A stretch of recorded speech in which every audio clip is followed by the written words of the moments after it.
The death of Ifunanya Nwangene, Nanya, vocalist, musician, participant in The Voice competition, member of the Musa choir, 26-year-old, diligent, brilliant, talented musician, artist. It's sad that I didn't know her. I didn't come across her videos before this unfortunate incidents. I love watching talented people, and I do watch talent shows. There are many of them. So sometimes you could miss out seeing some of these talents.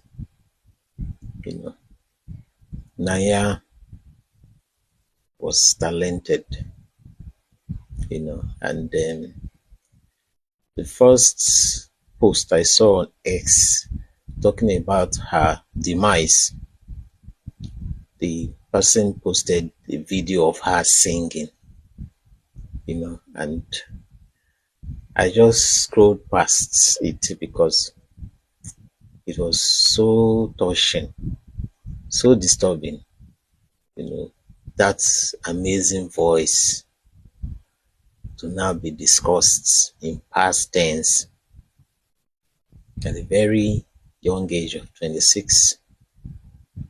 I felt so bad. Anytime I see news about any posts about it, I just scroll past because it was painful, But gradually got to see more information.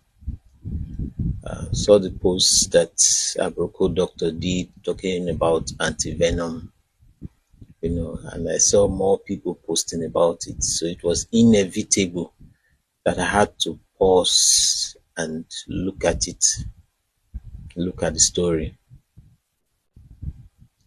I've been meaning to talk about it, but it's so depressing, to think about it. It's so sad.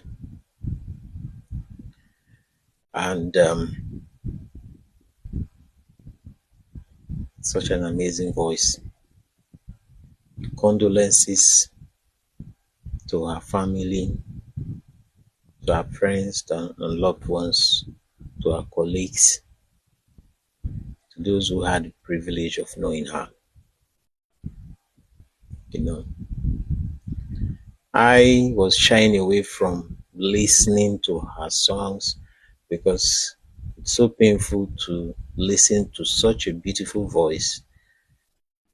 In the same breath, you discuss her in past tense, So I was shying away from listening to her, but I now realized something. While she was alive, as talented as she was, her voice was drowned out by millions of other voices, millions of other posts, But now with the unfortunate demise of Naya, her voice is everywhere. Her voice is everywhere, and the news of her death has gone far and wide across the globe. People talking about a beautiful soul who lost her life from snake bite. Initially, the story was about the focus was on anti-venom. The initial story was that the initial hospital she went to, they told her they don't have anti-venom, And eventually she got um, to the hospital where she died, Federal Medical Center, Jabi, you know. So the initial story was that there was no antivenom, and it brought an outcry of people saying, "Why is there no antivenom?" You know. So the focus on antivenom even led the Senate of the National Assembly to pass a resolution, asking for provision of antivenom, which is a good thing, is a good step. You know, some time back, I read about shortage of antivenom in the news. So when this news came out, I also checked again. I saw that there have been efforts that have been made to provide antivenom, you know, which is a good thing.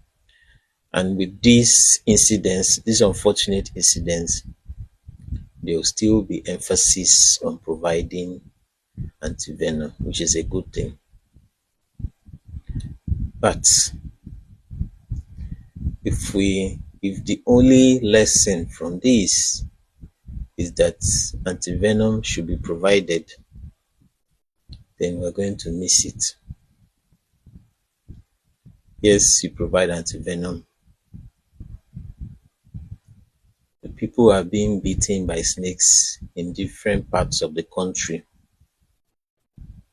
The question is, if someone is bitten by a snake somewhere, how will the person get the antivenom?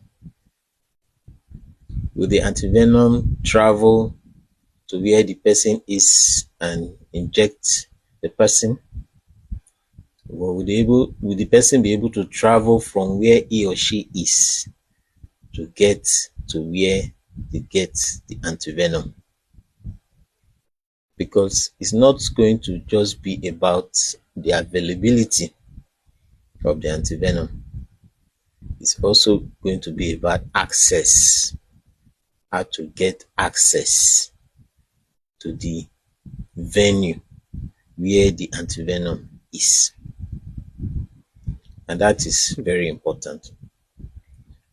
Talking about access to care.